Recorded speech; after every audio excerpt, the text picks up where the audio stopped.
Hey, welcome to Movies Worth Talking About, where we talk and talk and talk about movies. I am John Carlos, and I am joined by. Hey. I love that you yell it so loud that that Zoom will it hits a peak and brings it down. So sometimes we just hear, "Hey." Is that what it sounds like? Okay. Yeah. Every once in a while, I notice if someone claps, it'll mute the clap because it hits a thing. Oh, I got it. And your voice, it is spikes. And every once in a while, whatever. It is spikes. It is spikes. Got the booming voice. I'm a theatrical man. I got big passionate art. Why are we doing that? I think maybe subconsciously it's because the driller killer in this looks like Andrew Dice Clay. So he's very hey, I'm Italian, hey. And then I was like, spice or whatever. I don't know. Okay, I could see Andrew Dice Clay. I didn't think that once while I was watching the movie, which I watched. Really? Which I watched twice again. Yeah. By the way. Eddie, are you ready? Let's buzz. Let's buzz. Okay, I have no. And then you get the guitar, and you're like, no, I'm not. I'm really not. I have to ask you a question. Okay, shoot. Why is this movie? I have my own question that I wrote down. Yeah. Who is this for? Yeah. And I have one answer, thankfully. Me. You. Okay. No, but upon release, when you go were you making this for a general audience of teens who like horror to come? Because what in this movie would satisfy your average normal moviegoer? Yeah. I know what satisfies me on a weird specific level, but who is this movie for? Yeah, I do have to say, after watching it twice, which I don't think I will watch it again ever. But you and I disagree on it's going to be an interesting conversation. But what helped is somebody posted on YouTube. I don't know if it was a DVD featurette or a feature that was put on the Scream Factory release. If it has a Scream Factory, I don't even know. But it was a long, maybe 15-20 minute series of interviews and everything like that. Yep. It's a 19-minute.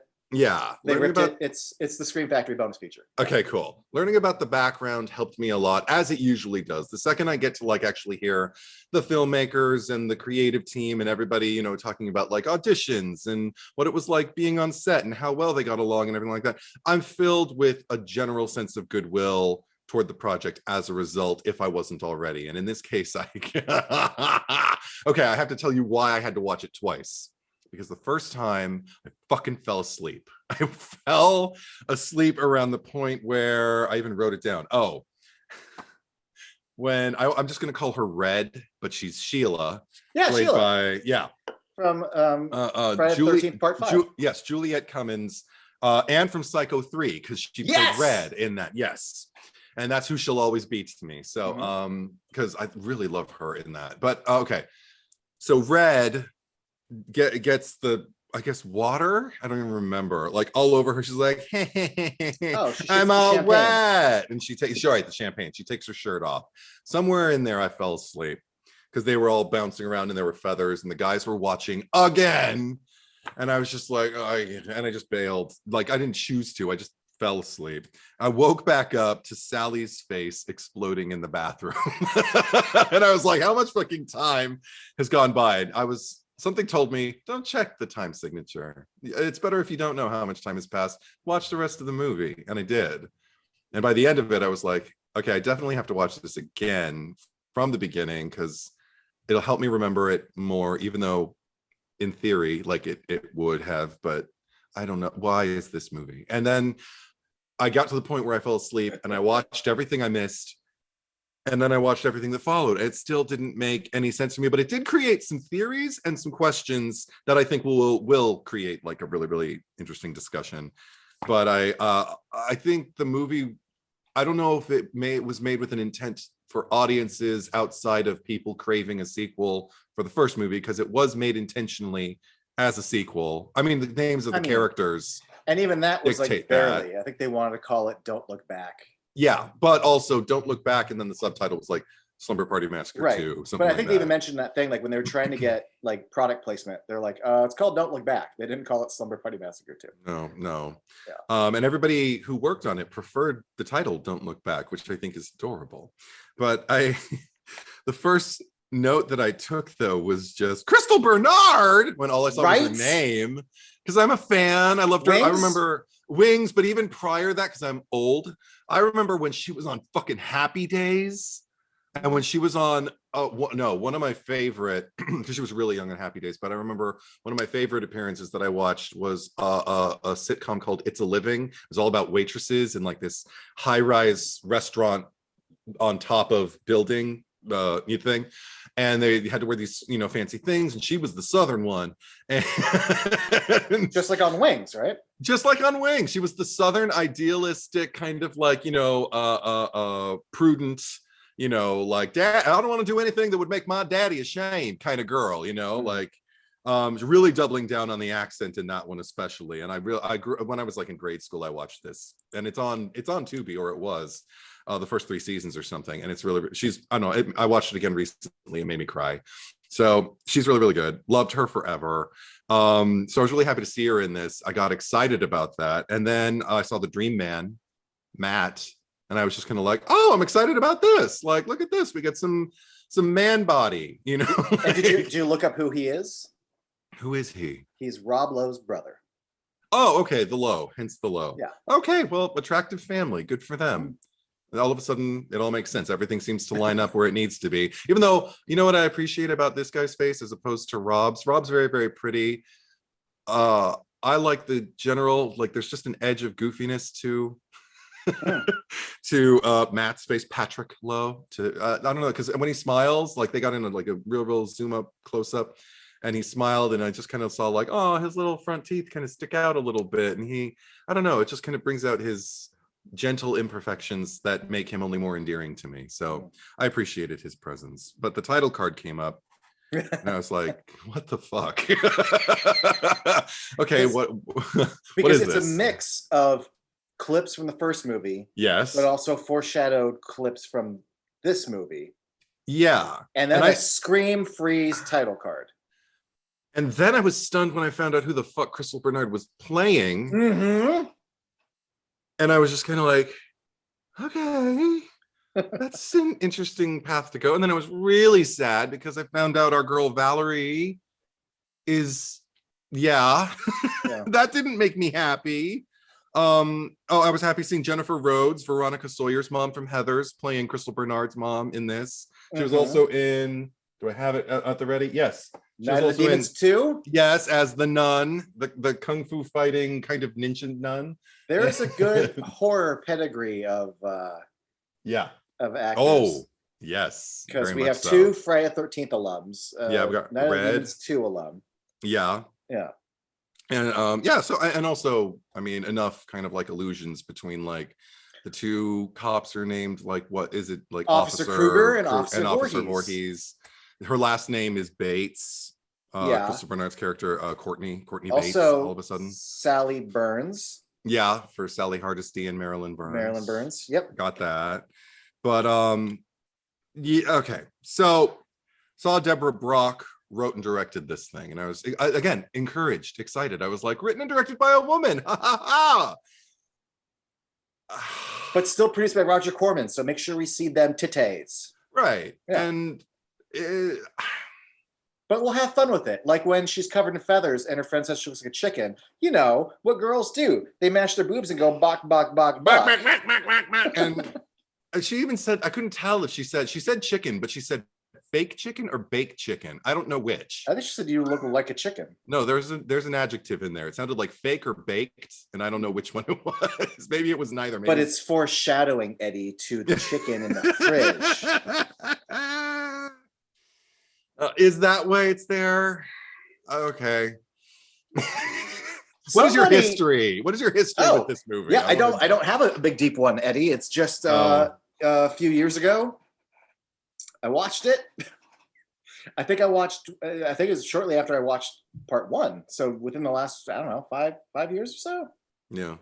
And I just watched 2, and you know me. I've said this on the podcast already, that I love when a movie sequel goes, let's just fuck it, go over here instead. A big swing, a weird swing. You take a movie about creatures running amok in a town and Christmas, and then say, hey, what if one of them was electricity and one of them was a girl, and Donald Trump is helping stop? You're like, what? You know, I know the last Bill and Ted was about time travel, but hear me out. Die and Go to Hell, Naked Martians, good robots versus, like, you know, I love when. I get that. Yeah, and nothing about this is the logical sequel to Slumber Party Massacre II. And yet I do have an argument for that, but yeah. I mean, logical, I'm just saying. But there are some moments they hit where I'm just like, saw this in the first movie. Don't do this again. Well, I just think it's a sequel. So, yeah. You know. Remember that thing you liked? We're doing it again. I mean, it's got to have a slumber party. It's got to have some guys peeping on some girls. It's, you know, it's some girls acting irrationally the way, you know, like in male fantasies they would, like, you know, stripping around each other. And I don't know. But there were some things I did notice some other elements to it. Like, it wasn't, I did feel it also. Yeah, go ahead. I just wasn't, my only history was, you know, I streamed it and I just thought, what the fuck is this? But like in the best way. Like, I'm like, what the fuck is this? And I'm also charmed because, like, the cast, like, when they're playing their instruments and they're like having a good time, and when they're each looking at the camera doing their featured solo, and then we get that 4 shot, like, I'm having the best time with this just odd choices of a movie. And then the last 15, 20 minutes happen. Yeah. And I got a musical number with the dude doing the worm and spinning and breakdancing and grinding and doing this with his, and I'm just like the best kind of train wreck. It was like watching The Apple for the first time. I was having a fucking gas. And when that movie ended, I'm like, I need to own this, but the fucking Blu-ray's out of print. So you got to pay like $88 or something. I know, I did. I haven't done it yet because I'm still holding out for now that Scream Factory's putting everything out again as a 4K. Yeah. Like, I'm not going to buy this for $80-$90 on eBay, and then a week later they're like, oh, it's on 4K. Mm-hmm. You know, I don't want to call it bad, but you know, it's a strange thing that at times is, but I have the best fucking time watching this movie. Yeah. And it's 75 minutes without credits. It like wraps at like 72 minutes. Mm-hmm. The kids are charming. It makes no sense. The guitar, like, and also let me just say, number 1 of my dream cosplay is I want to be the driller killer from this movie with the fringe on the sleeve and the fringe on the shoulders. But I know that guitar would be so expensive to make. Yeah. I would have the best time though. Wow. This movie's a ball. I would support you in your endeavor. I do. There's so much to cover. Yeah. Okay. I think I was optimistic. I came in optimistic. I remember when I found out that Crystal Bernard was playing Courtney, I was like, oh, thank God you followed one of the right characters. Like, we're not following fucking Trish. Or somebody. Yeah. Fuck that bitch. I'm glad nobody even like really, they didn't mention her. I don't remember. No, they mentioned Valerie, but we don't know what happens to Trish. Exactly. Okay. So, and then I started to kind of like get like a sense of, I guess it's not a tonal difference, but you know, just the cheesy kind of like, well, okay, there's so many scenes where somebody is staring down the barrel of the camera. I know. And talking, and just the first time I really felt it was when Matt is like teasing her about like, you know, going for the weekend and everything like that. And he's just like, oh, are her parents going to be home? And she's just like, no. And he's just like, oh, you naughty, you bad girl or something like that. Just like, no, you must be thinking of some other girl. And then he's, no, I'm thinking of you. And I was like, I'm creeped out. Yeah. And same thing with the police. Yeah.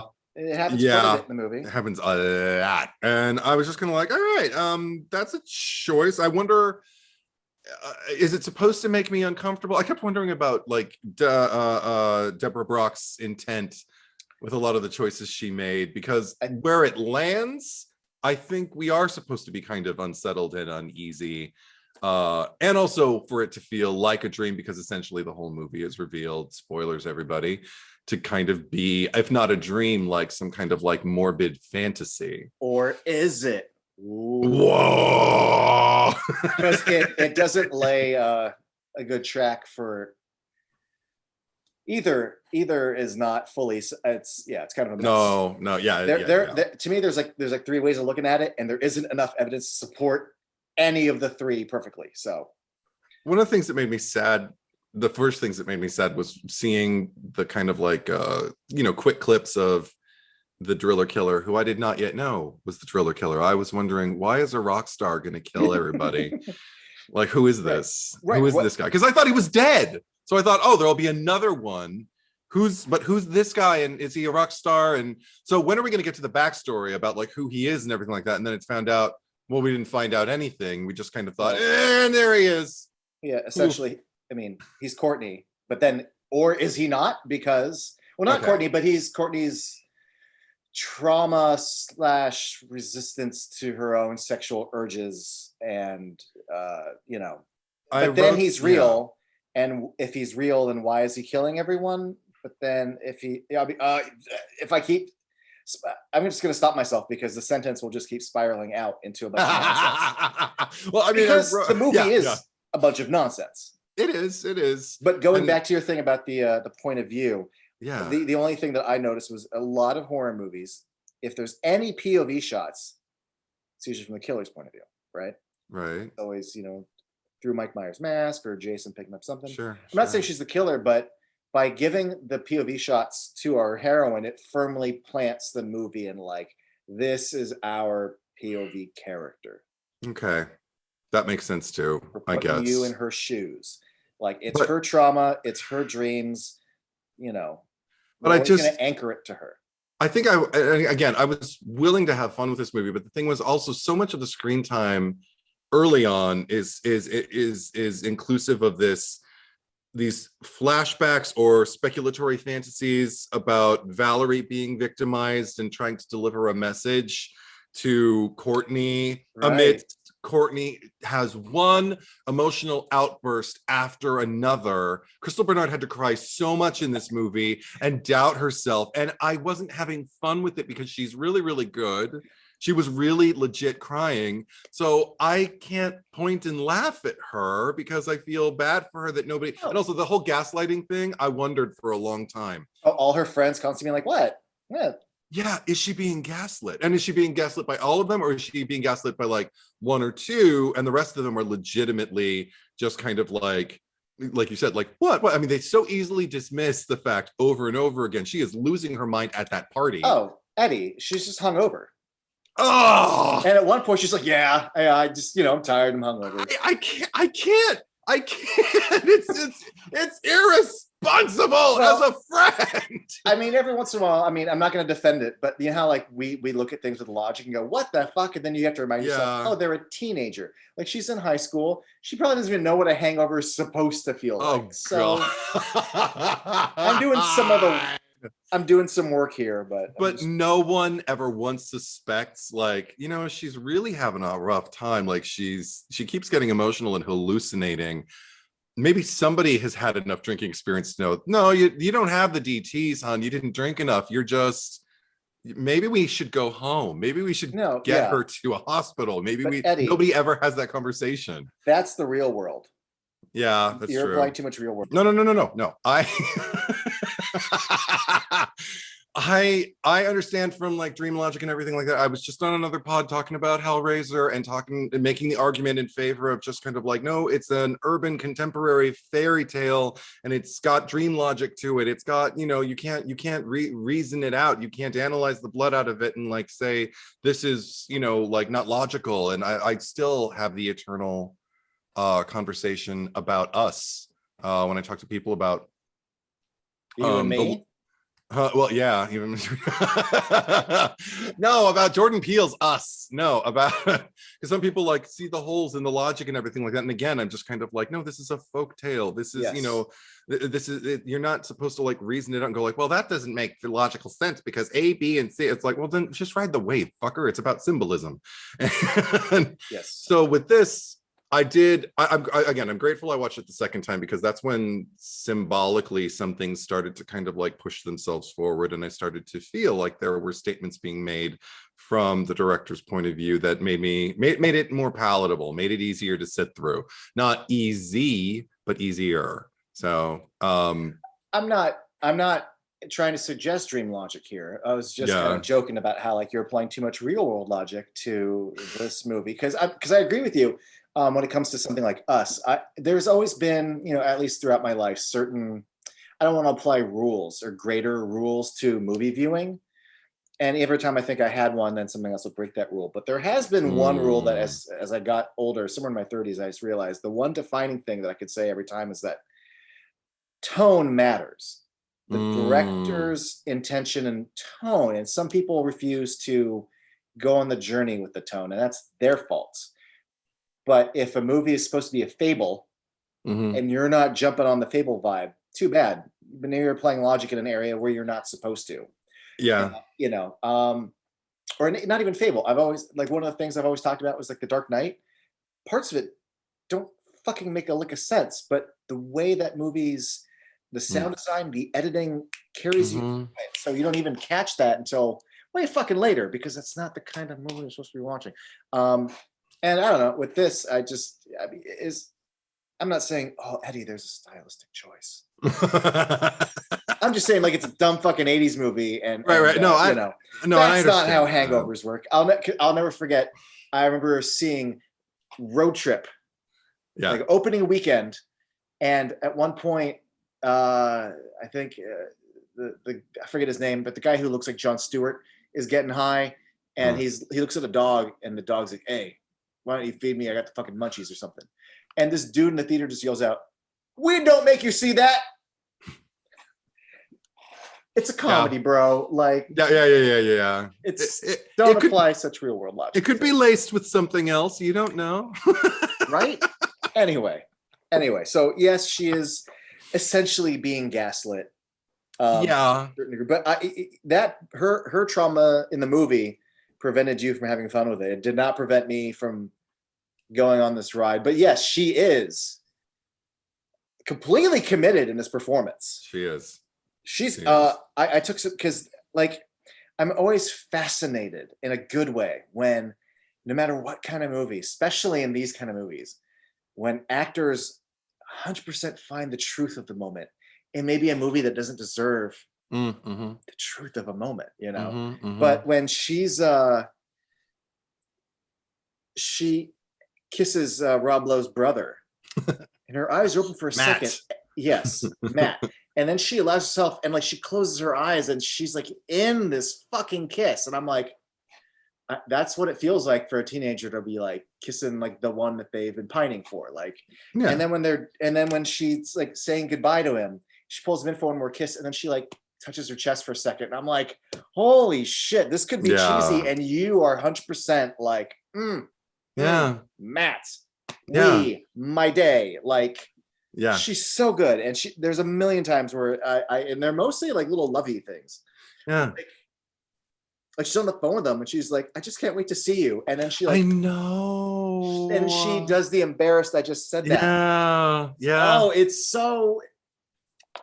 And he's a great match with her too. Like, I love the way he returns the energy, because they both kind of like have that shared, like, I'm so excited. I can't wait to see you again. Like, okay, we're going to hang out, but tingles. Absolutely. Oh my God. Even she kisses his picture, and then she like smiles to herself. And I would have a hard time prepping if I had to like kiss a photo and then smile and try to make it not be fucking awful to watch. And she sells the shit out of it. And even there was something I noticed later, and I feel like we've discussed this with another movie before, I don't remember, but there was something about the almost subliminal level of affection when she's losing her mind and he finally shows up, in just how they were with each other physically, like the way he just kind of like embrace her and brush her hair out of her face and give her like a kiss on the cheek, or and just kind of, you know, just like kind of stroke the side of her face. And I never felt creeped out by it, because it always felt like, oh yeah, no, that's your vibe. The two of you can't wait to be little boyfriend girlfriend and link pinkies and give each other your rings, you know, your promise rings or whatever. So I appreciated that. But again, like, see, we're talking about like something that manifests as somewhat legitimate in a movie where there are also performances that are full on just kind of like cardboard cutouts with a voice, you know? So okay. I did think this after finishing the second time, before I kind of, you know, humanized the crew for myself and everything. The thought scrolled across my head, and this is another movie you and I don't agree on, but I remember how gratified I felt to witness Joel Schumacher's explanation and apology when the Batman and Robin got released in the box set, and you know, it was like the 2 discs and everything, and he sits there and says like, this is what happened and this is why it got made this way, this is why I didn't prioritize this and that, and if anybody feels, you know, upset about like what I've done or feels disrespected, I sincerely apologize. And I was like, I feel like that's what I want for this movie. I wanted an explanation and I wanted an apology. No. This movie does not owe you shit, Eddie. Oh my God. I mean, I know if you got attached to Valerie and Courtney, yeah, and they were going to do a sequel with Valerie and Courtney, you might feel like this movie maybe does them dirty. I feel like you're having your Aliens 3 after Aliens. Yeah. But I still go on this ride for what I'm also like, I agree with you, like the Valerie and Courtney stuff's good, but I'm not like ride or die for them. We're like, oh my God, this movie did them dirty. Like, you know. I mean, Bill and Ted's Bogus Journey, I adore. We talked about that. Yeah. and I mean, but I think that's another thing. It's like something about Bogus Journey. Yeah, it takes an absolute like kind of like left turn at the traffic lights when you think it's going to turn right. But, or would you, when you walk in expecting to see a right turn movie, but it's still coherent. It's still a movie. And I'm actually impressed with the amount of things that they attempt. With this movie, it just kind of feels, after a certain point, I do have to say, after a certain point, it does start to just kind of feel like your question earlier, but for me, like, what did you even have the audience in mind? Like when you made this when they are running through an empty wooden building being built, and it's just a rock and roll song, and her run, I'm like, I don't imagine your average teenagers on a Friday night who went to see a scary movie going, oh, I'm loving this. But there is like, for me, like a mid-30s adult, you know, going, I'm loving this. Not me. I checked out so hard. Yeah, I mean, it's not, to me, it's not about like the Bogus Journey comparison of like how wacky some of the ideas are, but just different. Yeah, but the path that this goes down tonally that you aren't here for, I'm so fucking here for. Okay. And part of it is also just when I think about the intention of a production, like this is what you're gonna do, and this is what you're gonna go for, and you kind of whiffed it, and because you whiffed it, I love it. And I'm not laughing at it though, but like you can tell that the director clearly was inspired by Nightmare on Elm Street by having a jokey killer in dreams. Like that, okay, if your first movie is a slasher and they go, okay, so for our sequel, we're going to go do something different. I go, okay, I admire that you want to try something different. No, something different. We want to try to do something a little bold, a little weird, something that's a bit of we're going to like try something unusual. Yeah. What they did not succeed, but I still appreciate how unusual it is. Okay. And the fact that for the first, 50 minutes, the way they play out her dreams / psychosis if you didn't tell me them, it seems like they'd be haunting scenes, like a ghost story. You know what I mean? Like there's a version of a movie where a girl goes to a kitchen, when she opens the fridge, a chicken attacks her, and then people are like, what happened? And you're like, what's going on in this house? And there's a lot of times where like, oh, I'm going to eat a food, and instead there's a hand, and you know, hauntings are happening, but it's not hauntings, it's her own brain. But the idea that we're going with this pseudo Freddy ripoff Psychosis as your sequel, it's an interesting way to go. It also interesting, and I like misfires. Sure, but it posed a question for me, because that's the thing. It started to interest me when the driller killer said that line, which I fell asleep for the first time, and the second time, I'm glad I caught it. It's the line that he says, "I am you, and you are me, till we go all the way." And at first I was like, okay, so I am you and you are me until we go all the way. Does that mean, I thought it could mean one of two things. Either means we as in us, like all of this hard, aggressive, you know, like pining and assaults that I'm basically like pushing on you. Once you relent, you'll be free of me, kind of thing. And I was like, okay, that might be interesting. And then the other one I thought was, I am you and you are me till we go all the way. So basically, until you give it up, your virginity in the realm of consciousness that we identify as reality for most of the movie. Once you decide to go all the way with someone like Matt, you and I separate, we splinter, and I become my own entity, which is what exactly happens. And when it did, and I realized that that's what's happening, and I remembered the line, I was like, so now that Courtney has basically, she doesn't even have sex with him though. She gives, he has no shirt on and they start to smooch. Exactly. Like she's basically kind of given the green light. Like you think they may actually consummate their fondness for each other, because it's not love, but it's loving though. But so now that she's done that, she and the driller killer have separated Freddy and Jesse style, like Freddy's Revenge. That's when I really got a little kind of perturbed, because I was like, okay, it made more sense in Freddy's Revenge, and it doesn't even entirely make sense in Freddy's Revenge. Hence my jaw drop. You just said sense. No, but I mean, and I don't even mean sense in terms of like, you know, logic, but just sense in terms of like something coherent that I can kind of follow, because even the disorder, the disarray of madness that's going on, because it's too dire to be fun consistently, and it's too disjointed for me to follow it. Does that make sense? Like, after a certain point, I just feel like I'm laying there just going, just finish. Just let me know when you're done. Just let me know when you're done. But what you're describing is why I like it. That's the fun and the charm is. I lose my patience. With it. It just kind of feels like somebody like jumping up and down, just going, look at me. It's like, I've been looking at you for like the last 45 minutes. I'm tired of watching you jump up and down. Do something else. I'm really glad you brought up the I am you and you are me. Yeah. Because there seems to be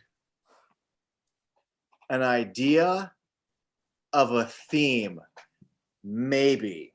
Yeah. But we don't really, and if there is, very rarely, if you were to ask me, well, what's this about? Yeah. Would I, very rarely, and I will in this case, just go, I don't fucking know. It seems, and I actually haven't even fully thought this out. I'm about to try to right now with you live. In real time. I am you and you are me. So I took that initially as like, well, I am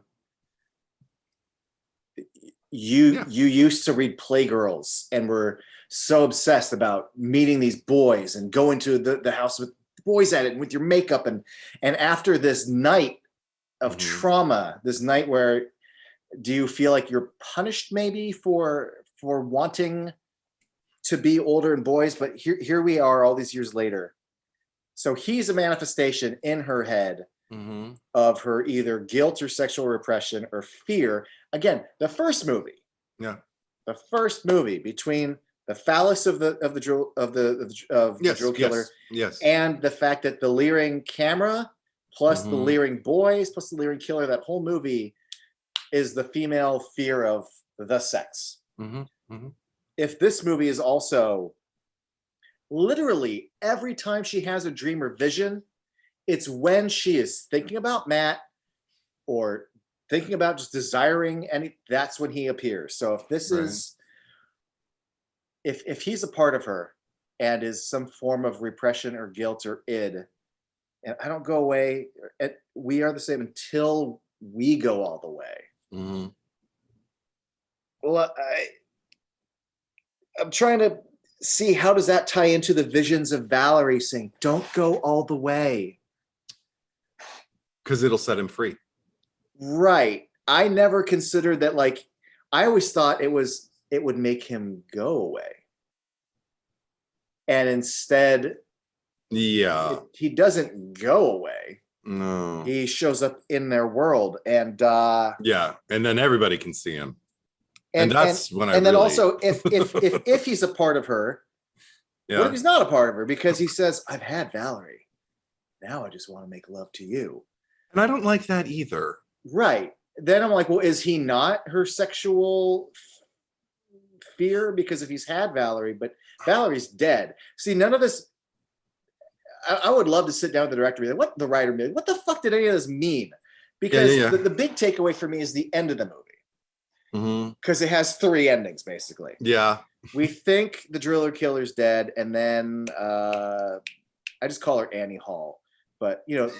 I wrote her name down. I have a problem. I remember Sally. I remember Sheila. I don't remember the other one. Amy. So, you know, Amy, and you realize, oh my God, is that like a dream? And then she wakes up and she's in bed with Matt. But then, Courtney. I thought you were talking about the other friend. Yeah. Okay, you're talking about Courtney. No. Courtney looks at like Amy on the stretcher. Right. That's right. Okay. Oh my God. So this scene's a dream, and then she wakes up and she's in bed with Matt. But then, it's a drill killer. Then she wakes up in the asylum. Right. Oh shit, she's in the asylum. But then the drill comes through the ground. Yeah. Which leads me to wonder: 1, everything was a dream, and she's in the asylum. 2, no, that really happened, and then she went crazy from it and ended up in an asylum. Or I don't get that at all. No. Or 3, here's where it gets weird. When she wakes up with Matt, that was real. Everything that happened before was a dream.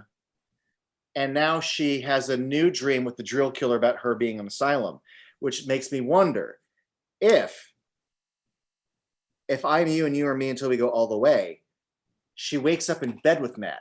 I like to believe that it's post-coital. Me too.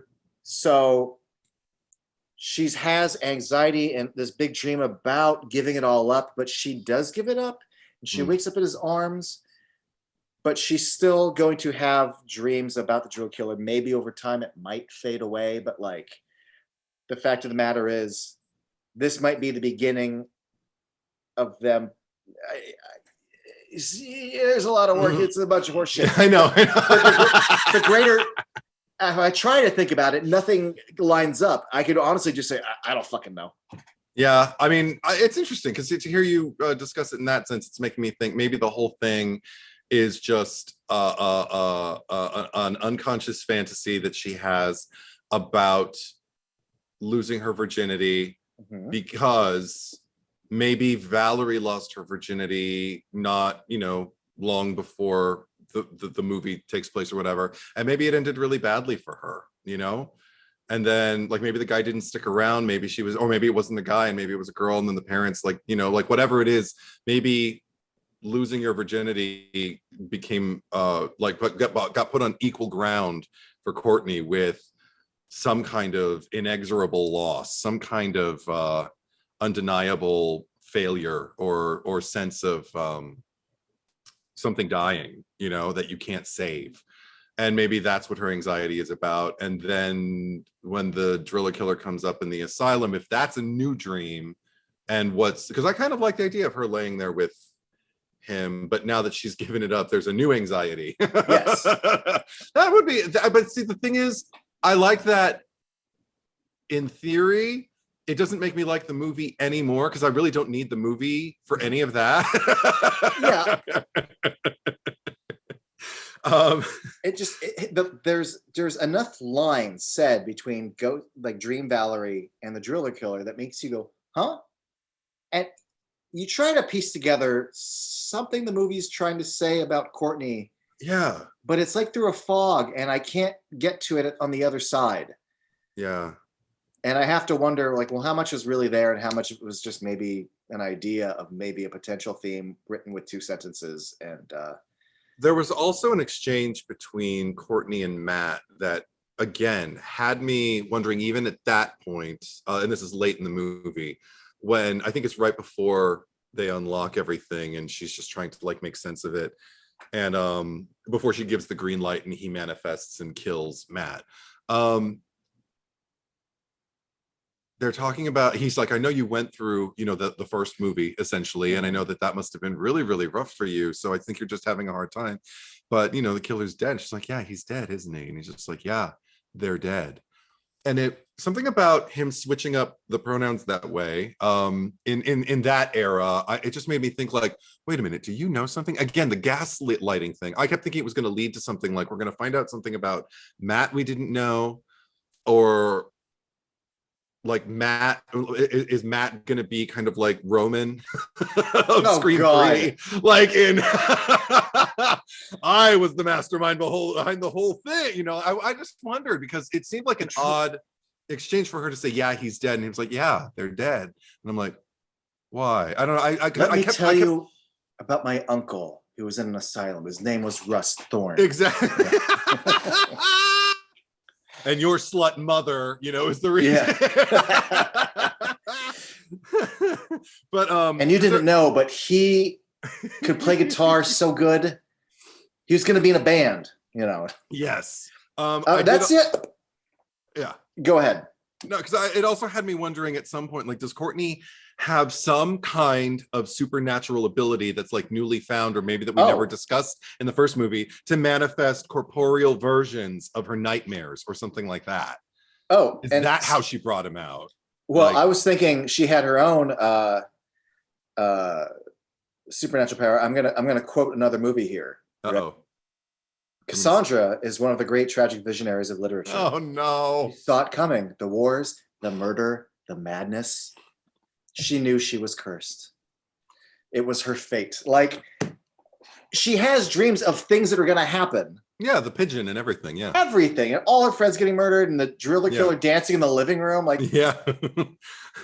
Eddie, this is her fate. She's cursed. She's Cassandra. So am I. And that's when shut up. You were lucky you got to witness this twice. It's okay. I'm sorry you didn't go on the ride, but yeah, no, all Matt needed to do was be like, you're a fighter. Let me hear you say it. She's like, I'm a fighter.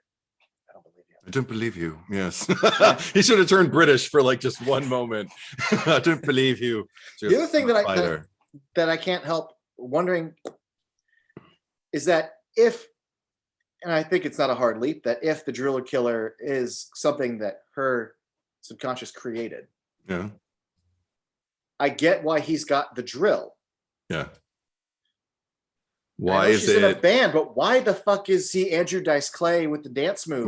With the guitar and the singing and the I thought maybe if he was dressed in a similar vibe to the band they were in, but it's just a whole different thing. All I can think is just someone had a neat idea and I want to see it. I mean, I actually do have an illusion. He's leather. It's libido. He's thrusty. No, well, that could be interesting too. But actually, because you started talking about thematically what could be put into place, and one theme that I really picked up on the second time, not the first time, because I didn't know what the fuck to make out of what I was watching, but the second time around. It was around the time the Slumber Party was actually kicking off, and I started to realize there's a theme of appetites being set free in this movie, whether it's like a hunger in mostly the girls, but in like kind of like all the characters, whether it's a hunger for success, because that was the first time it really clicked with me. When they were sitting there, they were all kind of sitting in a row. They were talking about like, we're going to be the biggest thing, and we're when I gonna write be this stars. song, And when I write, yeah, and they started like the pipe dream of it all, and I'm just like, that's an appetite. The appetite for junk food that followed immediately afterwards, the appetite for drugs that the guys bring, the appetite for alcohol because they're all drinking freely, and of course the appetite for sex. So I thought, is this just again like in the way a lot of like, to the point of like grim fairy tales and other kind of like horrific stories that we've handed down to generations, and this is all about teens, but not quite adult, not quite child, some kind of like bridge between that while you're trying to make sense out of like the transition. Is this about attempting to maybe make peace with these appetites that you're experiencing, and when you finally have the freedom to indulge in them, like are you going to exercise restraint? Are you going to be afraid of it? Are you going to, or are you just going to let it go and just have a good time and not think about it? You're paying for indulging in these. She indulges with, it's all sweet innocent kisses until she's got him shirtless on her bed, and now I would say that the zit thing is like her paying for eating too much junk food, but then that turns out to just be a dream because she shows up later and she's fine. But she's complaining about zits earlier, like on her face. Right. But I'm just saying, but that the actual thing, she ends up being fine. But by the way, the fucking zit shit is disgusting and amazing. Yeah. It was an interesting thing to wake up to. It wasn't. Yeah. Because all of a sudden I was just kind of like, how'd we get here? Oh, all right. But I mean, again, like it was fun. It was interesting. I like, good practical effect and everything like that. Applause all around. But it didn't scare me, and it didn't. No, it never scared me at all. But I just had a great fucking time with it. Okay, good. That's fair. Yeah, no, it's definitely not scary. But I just have a few random little notes. But one of the things that really cracked me up, not cracked me up, but I thought of you when I watched it this time, which is because they hit another beat where it's Courtney and Amy are hiding in the bedroom. Mm-hmm. And Sheila is outside in the hallway with the driller killer. Yeah. And they've already barricaded the door, and they're like, oh shit, Sheila. Yeah. So then they start taking forever to move this fucking dresser. Yeah. And the second he laughs in between a verse and a chorus, and Courtney says, oh, he's out there. And then they put the fucking dresser back and leave Sheila in the hallway. Bad friends. That's some Trish the Bish bullshit right there. It is, and honestly, I was already kind of checking out at that point. I may have even been looking at my phone. I'm sorry. So by the time it happened, I was just kind of like, wait, didn't they just move that dress? Oh, whatever. At this exact moment in the podcast, if you rewind, is the exact moment that Milhouse or that Marvin, was it? It was Martin Prince. Yeah, Martin. No. It was Ralph Wiggum. Little Ralphie gets his heart broken. I'm sorry, that probably muted us, but no, because okay. I mean, I can't make you like this movie, but that shit to me cracked me up. Also, I just love that one.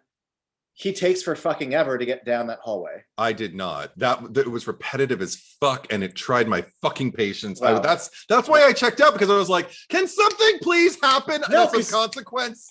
And he goes, let's buzz, and then he like butt scoots down the hall with his butt, and then we get another one of these. Oh my god, it's hilarious. He takes for fucking ever, but two, she finds her spot and just stays there and screams for fucking ever. And that's sad. But I mean, it just made me think about the first movie, and I thought it was clever in the first movie when he's like approaching whoever it was who's just sitting there. I think I don't remember any of their names now, but you know who it was, the one who's sitting there just kind of and she's not moving. She's completely immobilized by her fear, I guess. And I thought that was funny, but it didn't last forever. And this one lasts forever. It really does, to the point where I was just kind of like, I got it. I'm moving on. But the fun payoff is one that they fucking leave their friend in the hallway because they're assholes. And then when the driller killer gets her, this is the only time they do it in the movie, when he stabs her, you're over her shoulder from behind, and like chunks of meat are flying out. I'm like, oh my God, that's not just blood squirts. That's chunks. And very rarely in these low budget movies do they take the time to like really chunk it up. So props, movie. I appreciate the chunks. Yes, you do. There were some lines that I really appreciated though. Like I really, what was the first one that I wrote here? Okay, like I think Sally might be my MVP just because of the way she delivers some of these lines.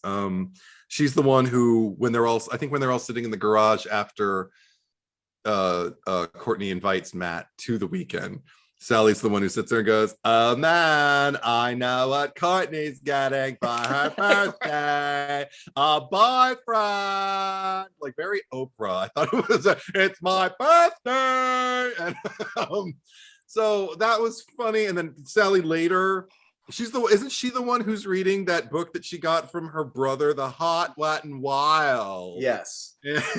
I love her inflections. Me too. She decided early on, she said like, well, that she was going to be like this surfer chick. Because originally she was supposed to be the Annie Hall character. Yeah, well, the costume designer was going to give her that look. Yes. And She's she was just reading like, for the same character. But but she was like, but no, I want to be, no, that's what I mean. Is like, she was going to be, the role was assigned to the Annie Hall aesthetic. And and when they talked to the costumer, they were like, no, what she's doing is perfect. We'll just give it to somebody else. And I just think, I think we both know this trivia, but I just think it's a nice, ironic, not the right word, but I think it's kind of fitting that the Playboy playmate who said, I don't want to do nudity, is the one they're like, well, then you're going to wear the most clothes. Yes, absolutely. You're going to wear the necktie and the vest, and and it's adorable. And I liked her. She seemed to be like the best friend, like the one to Courtney, the one who seemed to kind of like have her. She had the most insight to her. Like they shared that look. See, this is the shit I love. The two of them singing. She's singing in the car. Oh, it's great. Yes, and also just like when she's talk to Matt, like he likes you. He does. Yes, no, such a good friend. And even just like when Red is in the back going like, what school did your sister go to or whatever? Like, where is Valerie anyway? And they both are in the front seat, the two besties, and they just kind of share a look like, that they're not close enough to these two to share that with them. So me, the interpersonal shit, that's how you hook me. And there are moments in this movie, especially in the first maybe 20, 30 minutes where it starts out like it could be, hate to say this, more of a real movie. And then it becomes what it is. But later on, Sally also says that line that I love that it makes no sense to me. It's just like, the guys are serving lunch down by the pool. The guys. Because, Eddie, girls do food. Either that but the movie was written by a woman, so I don't really think it's that. If anything, no, these fucking chuckleheads. And even then, I think maybe it's just her delivery more than anything else. I think definitely. I think it would have been funnier if they would have been their names, because those two guys, if you say, like, I don't remember what their names are, but let's say Chip and Dale. Chip and Dale are serving lunch downstairs. Chip and Dale, like who would have ever guessed it? I'm glad you brought that up though, because it's kind of an inconsistent performance. I love her, but she has these few, and that's one of them, where it's just like an over-the-top bad reading. Yes. But then the very next scene, I'm like, oh no, you sound like a person again. But like that fucking moment, I wrote that one down. It's just like, this is a hell of a reading. That's a great take. Yeah. And Sally is the other Friday the 13th alumnus, because she was in the New Blood, and I didn't recognize her face because I think she's less blonde. I think she's more kind of strawberry blonde in it. She plays Sandra, the one who she's not skinny dipping in a pool in a lake in this movie. Yeah. And because I was just like, oh, she's the one in the shot where she gets grabbed by the ankle and pulled down. I always remember that shot, but she doesn't get to do very much in the movie. But Heidi Kozak is her name. She's amazing. So yeah, I'm grateful for her. I'm also talked about, again, maybe it's just the logic police in me, and I don't usually lean into this, but okay. You don't. I know, but it bothered me that Sally, and maybe it's all a dream, so fuck that shit. Anyway, Sally though is supposed to be in the bathroom with Courtney when the zit thing happens. Yes. So what I perceived is that Courtney is perceiving, even though she's really there with Sally, but then she hallucinates Sally's a gusher of a zit coming out the side of her face and spraying all over her. If that is the case, Sally saw Crystal Bernard, Courtney, lose her shit and run out of the room and figured, I'm going to go pick some stuff up. Yeah. And I'm not going to take the car and I'm not going to tell anyone I'm leaving. I'm just going to go la la la la la la. Hey guys, I got this bag of, I don't know, what did she get? I don't know. Were they night crawlers? What did she get? I don't know. But I think, I mean, my justification for that is the way it unfolded is not like Courtney maybe did talk to Sally. Yeah. What Courtney saw and reacted to is not how she reacted out loud. And she just doesn't remember how that scene really ended. But you know what I mean? Sure. Like, she doesn't remember where the fuck Sally went. So she also doesn't remember, you know, outwardly performing her reaction either. Okay. But yeah, maybe. I do like the idea of, oh, let me go get snacks. Yeah, right. Well, after the chicken attack, you know. Eddie, she's like, oh, she's just hungover. Yeah, that we all know Courtney's having her first hangover, so she's gonna go through the change. I don't know, but I also thought like there was something. Again, it may be really, really sad, but it was that 16 Candles birthday cake moment when Matt plays Jake Ryan, you know, and comes in with like the cake with the candles on it because he's the only one who really cares that it's her birthday, apparently, even though she's losing her shit on her birthday. That's another thing. It's all happening on her fucking birthday. So he comes in with the cake. And he doesn't. He says, "I'm not going to sing. I'd sing, but I don't want to gross you out," or something like that, which I thought was an adorable line. And sits there, and he says, like, "So make a wish." She's like, and she doesn't say the 16 Candles line, but I hear Molly Ringwald in my head going, "But it already came true." And she's just like, "I already got my wish," or something like that. And I started laughing out of discomfort because the next thing that happens when she says it and locks eyes with him is this. I'm sorry. And she's legit crying. And I'm like, what the fuck is happening? And all I could think, I think another reason I was laughing, aside from being uncomfortable, I thought because it was such a 16 Candles moment for me, I thought, what if that's how 16 Candles ended? Jake Ryan and Sam are sitting on the table and he's like, make a wish. And she's like, but it already came true. I'm sorry. Credits. And Jake just kind of like, you know, like getting in position to help her, but we don't get there. That would have been great. I don't remember the guys' names, but I wrote one of them down, and that's TJ. And I just wrote, TJ is a boundary crossing, half-formed prick. He's hard to watch for me. I'm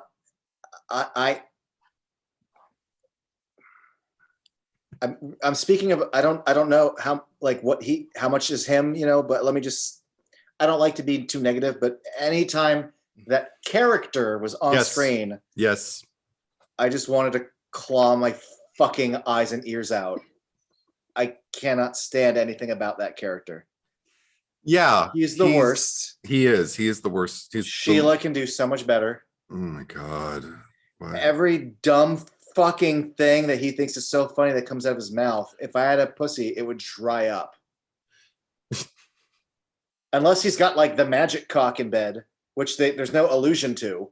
No. I don't know what the fuck she's doing with him. He's just the worst. And that's another thing. When Red Sheila gets upset at him handling Courtney before he throws her in the pool, she is legitimately upset. Like, I'm like, oh shit. Like, I don't know. Like, I believe her. She's so good. But I could have sworn she said the line. I didn't watch it with the subtitles and I didn't want to rewind it, but I could have sworn that she said the line, let go of her boobs. That's what I heard. And I didn't see him ever touch her. Yeah, no. If anything, his crotch is way too close to her ass. I hated that. And everybody is raising their voices, rightly so. But the fact that he gets to stay after that, and the fact that he's being tolerated, that was another thing. I was just kind of like, maybe we could attribute some of it, a percentage of it, to Sign of the Times or something like that. But I again, just one, just too obnoxious to be funny, and too perverse to be, forgivable. Yeah. So that was unfortunate. And I can't stand him. He couldn't die soon enough. Yeah. And if this were the cherry picker, there's my pick. Holy shit. Yeah, that's an easy one, because the other one actually did have some kind of like layers of decency, even though he's a peeper. Because he was another one who was like raising his voice, going like, "Yeah, dude, come on, stop," and everything. So I was like, all right, it's okay. He's having fun with Amy. They're washing the cars together. She seems like he's a nice enough guy. Yeah. I mean, whatever. I mean, he was the one who was like doubting, like, should we even go? Like, I mean, like we got drugs and everything like that. I mean, like they're expecting us tomorrow. Isn't this their night? Exactly. Like all of that, like it made him, at least, if not human, it made him dimensionalized. This is their night to, whip their tits out and do fucking choreo together. And, Speaking of whipping tits out, though, I really, because I didn't quite see the first time, because I was writing a note and I tried to rewind, and rewinding on my Apple TV on Shudder via AMC Plus is a nightmare. Okay. I kept going all the way back to the beginning, and then I missed it again, so I wasn't going to rewind it again. Then I watched it the second time and I missed it again. I don't remember why. So I had to go back to the beginning, like close to the beginning, when Courtney is getting ready for school. She's just had the discussion with her mother over breakfast, and she's in her room kind of, primping and getting everything in place. And I could have sworn out of the corner of my eye, I saw her look at something, close it, and put it away before she went to school. And I thought the first 3 times that I tried to watch the scene that it was going to be a Playgirl. And I was so ready for it to be a Playgirl. And then I saw, oh no, it looks like it's either a memento book or a yearbook or something. And she's written, but no, it's a scrapbook, and she's got the clipping articles about that night. Great. Because if you were a part of that, that's something you would totally want to do keepsakes of, right? Exactly. It should have been a Playgirl. And then later, I think it's right before her second dream sequence or whatever, she's in bed, she puts on the headphones and she grabs a magazine. And that time I missed it when she grabbed it at first, because she immediately opens it and like on her lap or on the bedspread or something, so you can't see the cover immediately. And I was just kind of like, oh, is that a Playgirl? And then when I watched it the second time, I saw it was like Vogue or something. Yeah. And I'm like, dude, continuity. Ever read a Playgirl? It works as far as like the stage that you're setting, and for her kind of like secret desires that are just between her and the Lord God so far. Like, that's, if anything, that would be something that would trigger another dream. So fucking lootly. I would have loved that. But unfortunately, what would have been neat is if they cast someone to play the driller killer who looks like Sylvester Stallone. The Italian stallion. So he looks like the Playgirl issue from the last movie we saw. At least there's visual continuity. Oh, that would have been pretty cool. Right? As it stands, we have what I like to Andrew Dice Slay. And gosh. Slay. Not that kind of slay, but hey girl. Oh my god. That should be someone's drag name, though. Like a drag king should be Andrew Dice Slay. Yeah. You hear that? Take it, folks. Take it and go with whatever you pray to. The only little shorthand that I thought was neat was, in her flashes of things, and a lot of them are flash forwards to things that will happen a la Cassandra. But one of the shots that we see that doesn't happen is her hiding under like a bed or a table or a couch. But to me, that was the first movie. It's the first movie. Yeah. And I'm like, well, that's we don't get a Playgirl, but we do get that. I thought that was neat. And I think that really plants like it just doubles down on the thing. Like, not only is it her who was the one who was under the couch, but it was him, because those black boots and those black pants, I was just like, that's why I was so confused. I was like, wait, why was she being pursued by a rock star? We're going to find that out later, right? No, that is the same driller killer. It's just remember, He was clad in leather. Remember? Not denim. No. He was a rock star. There's no logic to that, and that's No. and he once he's real, there's no. We don't know anything about him, nor his motivation, nor anything about his personality, and then so you don't hardly really give a shit. But then I'm like, well, also he isn't. I mean, yeah, he's in the real world, but he isn't a real person with a life and anything. So yeah, he just sort of is, and he's her id, and it's just, I don't know. It's weird to give such a vibrant performance that is essentially with nothing to it. And what could be there to it is so vaguely hinted at thematically that, No, if I cared more, I would have paid closer attention to the lyrics or watched them with subtitles or something, because that seemed to be the most words he spoke at one time was when he was singing, except for the only other time aside from the "I love you" at the end, which is borrowed from the first movie or continued from the first movie, continuity.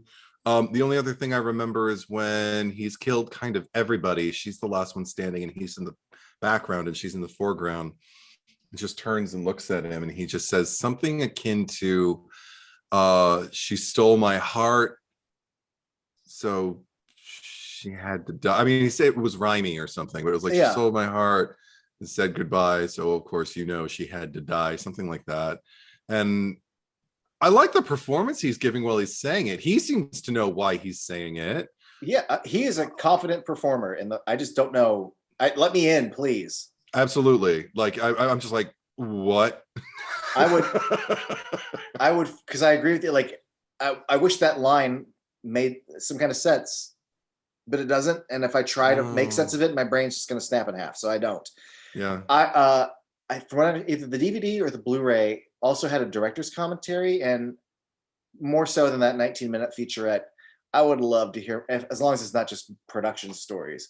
Like, I need to sit down with that writer director and be like, I have so many questions. I hear you. Can we, let me in. Let me in.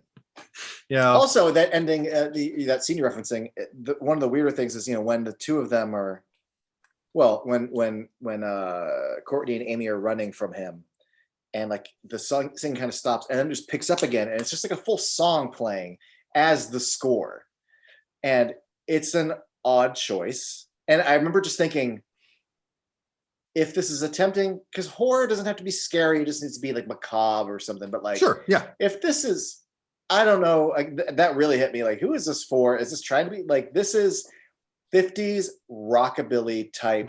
This isn't fucking like Lamberto Bava's Demons. This is not opera. This is not, metal and Italian and American metal rock. This is something goofy, and I don't get it. I don't get the intention. I would love to know what the intention is. Right, his performance. Yeah. I honestly, I've now watched this movie 3 times. The first time was like a huge surprise of joy.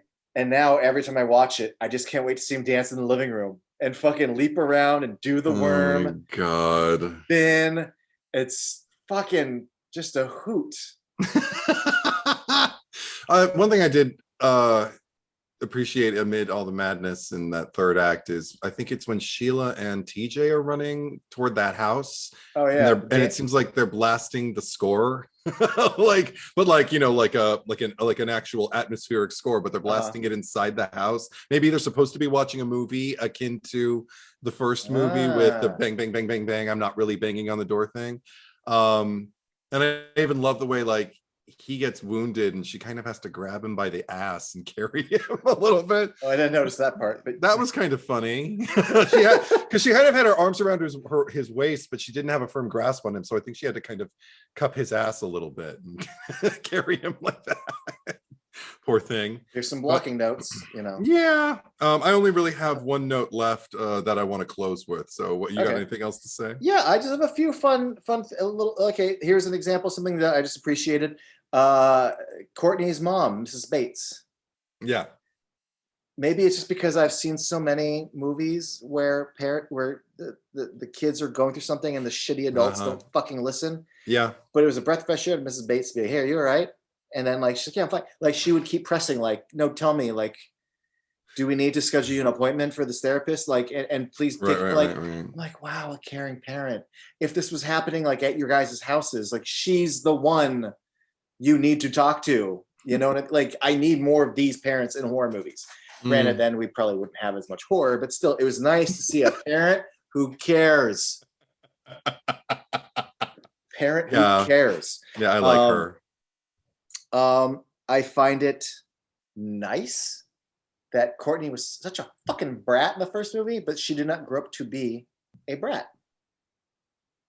This Courtney would not show up with her friends with a fucking knife. No, this Courtney's too busy bawling her eyes out and apologizing and getting gaslit. I don't. And being a badass rock star, adorable, well-intentioned, you know, for like 10 minutes. Yeah. Hey, out of a fucking 72-minute runtime, that's a lot. Anytime anytime the band's playing, I'm just happy. I love who is it? Is it Sally? Yeah, Sally just with that smile. Oh my god, when she finally has to beat and she's just like sitting there like totally she looks like a toy soldier. Like it's so cute. Yeah, and just the fact they all got their little groove going. They're not actually putting their fingers where any chords or notes, but they're still moving their hands. Yeah. Like it's adorable. They didn't do like the 4 months of training for that thing you do. So like we can't play it. Sure, looks like you fucking can. But I love it. And even just like the pan from, I think Sheila's singing the lead and when we first kind of like pan across and moving to Courtney and then to Sally. All they're doing is going with big smiles. They couldn't be happier. Yeah, that was adorable. I need more rock bands of just happy people in my life. That are synchronized. That are all fuck yeah. Yeah, it's fun. That dress like that and that have a Monkees poster in their garage, so I know they have good taste. Yeah, there's that. I've got my box set right here. Yay! Speaking of Sally, I love her death scene. Also, just like how Amy sits by this door in a hallway for fucking ever. I love that Sally is hiding behind the drums. She's like, and then eventually passes the open archway to run to the other side, and then she gets like startled at the wall and corner that she herself ran to, and then stands there like a goon. And then gets drilled. But all she had to do was go around the corner to the archway she is standing next to. But even before that, she could have ran through the archway instead of at a wall. Every once in a while, you see like low budget productions where like the blocking reads on camera poorly, and that's one of them. It's a feature, not a bug. I really like it. Okay, we won't get any argument from me over that. I have one minor thought that I'll probably end with, but just the fact that this movie, I'll wrap it up, is to me it's like a bug nuts fever dream. I mean, between the zit popping and the guy dancing in the living room, it sounds like you didn't go on the same journey I did, but I had a blast with this movie that clearly was not really intended for anyone sane. But I think it's a crazy fucking mess, and it's also kind of interesting to see how it plays with maybe an idea of like fear of sex and your own desire, but also kind of plays the idea of that, like, since he's got a drill, she was traumatized with this event from her past, that it could also just be as simple as this is her trauma and she's still dealing with it, and you can't escape it, and quite literally he is her, and you leave a room and you go onto the roof, and now he's just Magic Freddy Krueger on a roof, because unless you confront your own trauma, or I am me and you are me until we do it, like you can't outrun this until you, I don't know. There's these things that are maybe almost half formed Sure. in the middle of Madness. I still hardly recommend anyone who loves not trash, but like, huh? Because this is I legitimately I love this movie. I like it more than one. They're different things. They're very different things, but like this one scratches a very particular itch that makes me go in a way that like I go, oh yeah, the first one's good. I like the first one. I own it. But holy fuck, this is such a great fucking time. All right. I'll say, because I think I've said all the negative things I have to say and I've gotten it out of my system. I don't get to derive pleasure from like ragging on this movie. That said, the strongest sense I got walking away from the whole experience is I don't even feel comfortable calling it a movie. I don't know what it is. It's not a movie. It's definitely not an ending. It's an experience. It's an acid trip. It's or maybe an acid flashback. That's actually more appropriate because it comes out of nowhere and you're like, oh shit, I gotta just ride this out. And maybe some things will make sense, maybe some things will resonate with me, and other things will just create more questions. That's not a bad thing.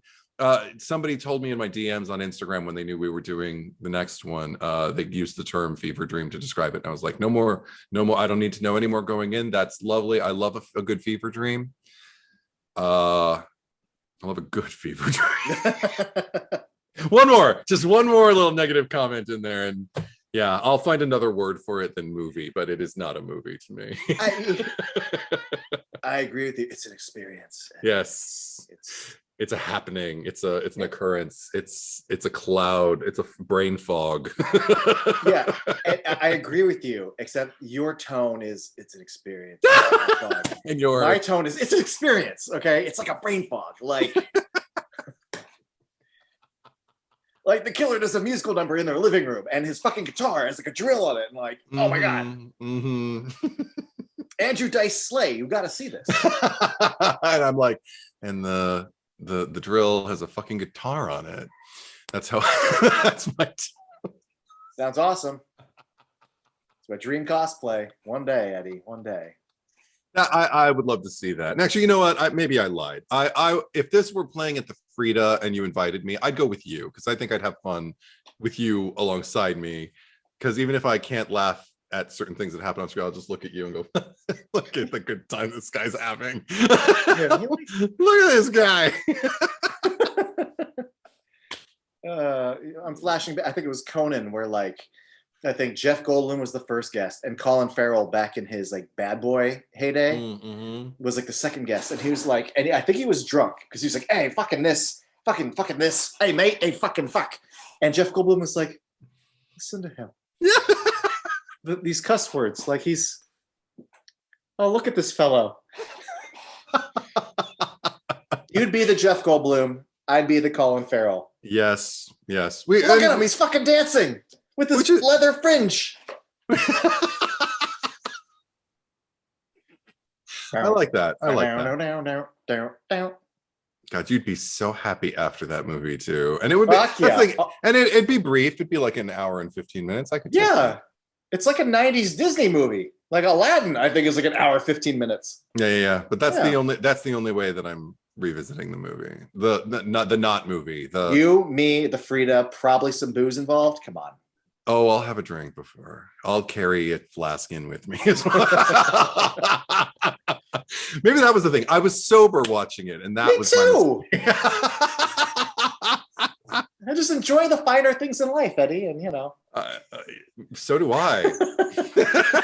I can't keep bragging on this movie. I'm good. Yeah, please don't. We'll just wrap it up there. Nothing you say can. This is my BVS. You know, nothing I say will ever take away what you get out of BVS, and nothing you say will take away. We finally found equity. Okay, I'm glad you put it that way. Now I know how to handle this movie in conversation with you in the future. Yeah, just be like, it's his BVS. Let him have it. Yeah. Okay, cool. Well, thank you for joining me, Eddie.